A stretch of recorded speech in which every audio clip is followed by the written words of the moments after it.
why are our sales tax revenue down again this quarter? Again this month?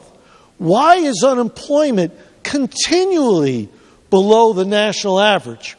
Why are people moving out of the state of Connecticut? Why are small businesses drying up like raisins and disappearing from the state?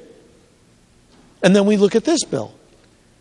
And it always reminds me of the guy who left the state of Connecticut from North Haven, who ran a factory, and he was nice enough to come back when I called him in South Carolina.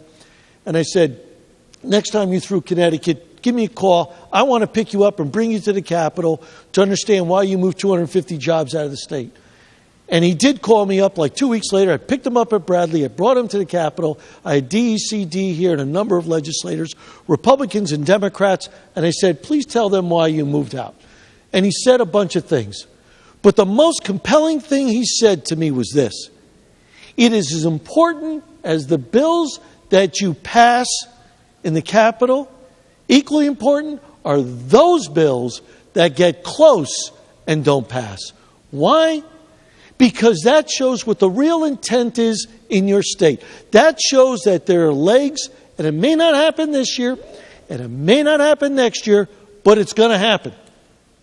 And we hire people just to comb through your bills in every state we operate in to determine what your state's going to look like 3 or 5 years from now.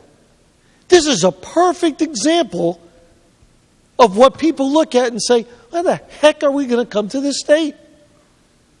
This is why it's so bad.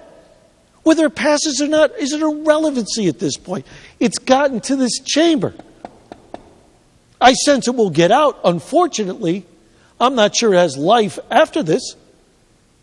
But it doesn't matter. The harm is done. The intent is shown. The history of what we do to businesses starts with the bills that we put in this chamber, starts with the bills that we put in committee, and is reviewed by businesses. That's why we're at the tail end. That's why we have a deficit come June 30th. That's why we have a $3 billion deficit for the next 2 years. That's why it's tough to put a budget together. Because we're losing revenue every single day. Because people are tired of taxes, regulation, and fees. And until we stop doing that, we have no one to blame but ourselves. Madam President, I will be voting against this bill. Thank you.